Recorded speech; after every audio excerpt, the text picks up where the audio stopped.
Welcome to my world. শুভ সকাল। কেমন আছেন? আশা করি ভালো আছেন। আপনাদের ভালোবাসা ও আশীর্বাদে আমিও ভালো আছি। ওয়েলকাম টু মাই চ্যানেল সহজ জীবন।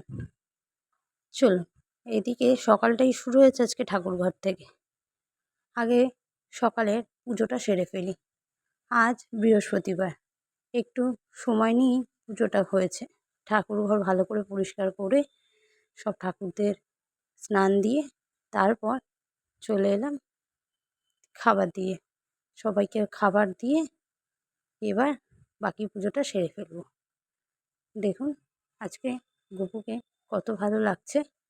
আজ গপুকে একটা সুন্দর ধুতি পরিয়েছি, দেখেছেন? ভালোটাই না লাগছে। জানেন, সকালবেলায় শুরুটা যদি স্নান দিয়ে হয়, মনটা সারাদিন ফুরফুরে থাকে। কি বলেন আপনারা? আমার তো তাই মনে হয়। ওদিকে পুজো সেরে চলে এলাম সকালের টিফিন এবং বেলার রান্না যতটা আছে সবটাই একবারে সবজিটা কেটে ফেলবো। সব সবজি একবারে কেটে নিলে পরে বারে বারে কাটার দরকার হয় না। দেখুন, ঝটপট বেগুনগুলো কেটে নিচ্ছি। দেখছেন বেগুনগুলো এত সুন্দর দেখতে, কিন্তু ভেতরে দুটোরই পোকা। এদিকে পটলও কেটে নিচ্ছি। আজকে রান্না হবে পটল, বেগুন আর সঙ্গে কুমড়ো দিয়ে একটা চচ্চড়ি। আর এদিকে হবে গিট্টি। জানি গিট্টি আপনারা কেউ বোঝেন না, তারপরেও বললাম। আমাদের এখানে বোল্ডেস কোম্পানিতে চিকেনের মাথার একটা অংশ, যেটা একটুখানি কচকচ করে, মানে অনেকটা গিলের মতনই, সেই অংশটাকে এখানে গিট্টি বলে। ওই অংশটা প্রত্যেকটা মাংসয়ে দুটো করে থাকে।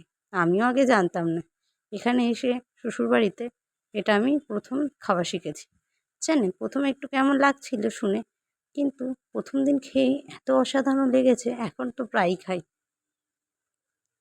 আগে কালো জিরে ফোড়ন দিয়ে নিরামিষ তরকারিটা করে নেব, তারপর ওই গিট্টিটা করব।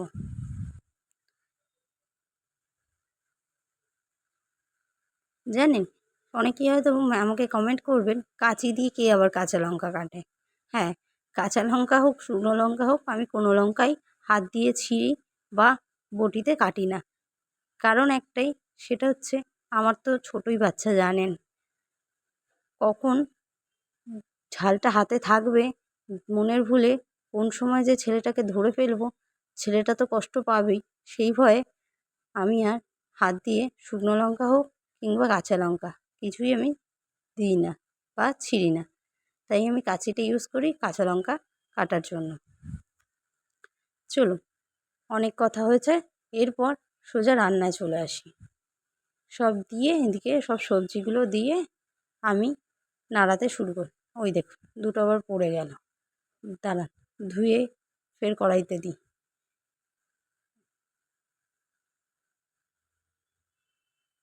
এদিকে নুন দিয়ে আর সামান্য একটু হলুদ দিয়ে চাপা দিয়ে দেব।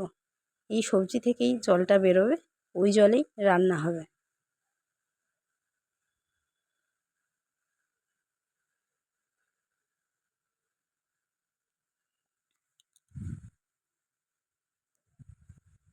এইটা বৃহস্পতিবারের দিনের ভিডিও। এই কদিন জানেন, শাশুড়ি মার শরীর এতটা পরিমাণে খারাপ ছিল যে আমি ঠিকমতো ভিডিওই দিতে পারিনি। এখনও যে খুব একটা সুস্থ তা নয়, তবুও চেষ্টা করছি ভিডিওটা কোনো রকমে দেওয়ার। কেননা অনেক দিন হয়েছে আপনাদের সামনে আনি না। এবার ভালো সময়গুলো যখন আনি, খারাপ সময়গুলো কেন আনবো না? সেই কারণে খারাপ সময়ের ভিডিওগুলো চেষ্টা করছি দেওয়ার। কী বলুন তো, বাচ্চাটা একদমই ছোট, তো ওকে সামলে ভিডিও দেওয়া যেন খুব একটা ডিফিকাল্ট কাজ হয়ে যাচ্ছে। সেক্ষেত্রে আমি এই কয়েকদিন ভিডিওটা ঠিকঠাক দিতে পারিনি। চেষ্টা করছি আজকে থেকে আবার কন্টিনিউ করার। চলুন, ওই গিট্টির জন্য আগে আলুগুলো জানেন ভেজে নিচ্ছি।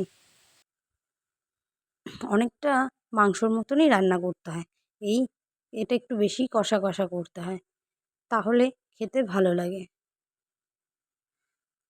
এদিকে ছেলেকে খাইয়ে নিচ্ছি। কি বদমাইশ হয়েছে জানেন, তারপর ছেলেকে খাইয়ে নিজে সাবু আজকে খাবো ব্রেকফাস্টে, সাবুদানা। আমার তো ভীষণ ভাল লাগে, তাই মাঝে মধ্যেই সাবুদানাটাও খাই। এদিকে একটা পার্সেল এসেছে, জানেন? এই পুরীতে একবার যাব, একবার যাব না, এই করতে করতে ওদিকে শেষ পর্যন্ত কথা হলো যাব। সেই জন্য ছেলের একটা ক্যারি ব্যাগ নিয়েছি, ওই সামনে করে ঝুলিয়ে নিয়ে যায় না, ওইটা।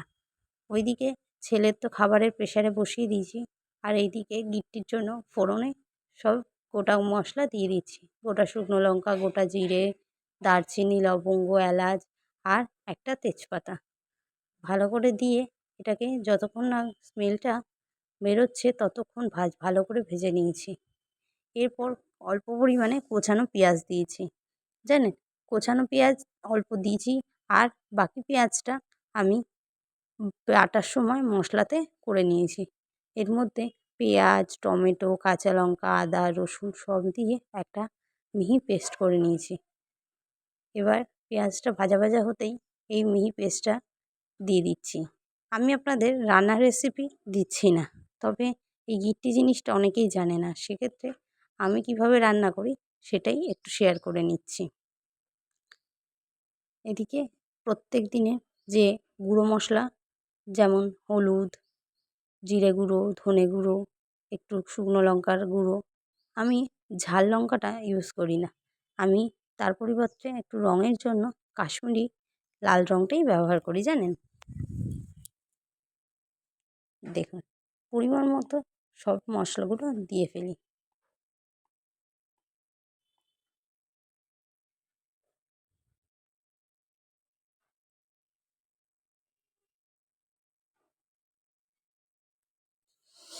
এদিকে মোটামুটি কাশ্মীরি লঙ্কা দিয়ে মিক্সিতে মশলা দেওয়ার পর যে মশলাটা লেগেছিল তার সাথে একটু জল দিয়ে ভালো করে মিশিয়ে সেই মশলা ধোয়া জলটাই আমি কষার সময় ইউজ করে নিলাম, যাতে মশলাটা পুড়ে না যায়।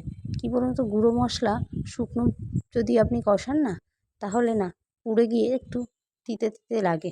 আমি জানি না সবার লাগে কি না, আমার মনে হয়, এটা আমার ধারণা।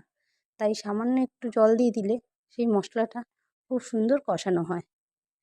দেখুন, এরপর গিট্টি, আলু ভেজে যে রেখেছিলাম সবটা দিয়ে ভালো করে নাড়িয়ে নিয়েছি। এদিকে ছেলে বাবার সাথে খেলছে, বাবা হিসাব করছে। চলুন, আজকের ব্লগটা এই পর্যন্তই। কেমন লাগলো জানাবেন, আর ভালো লাগলে একটা লাইক করে দেবেন, শেয়ার, সাবস্ক্রাইব করতে ভুলবেন না। দেখুন, ছেলে খেলছে। শুভরাত্রি, গুড নাইট। কেমন লাগলো জানাবেন। Thank you for watching my video.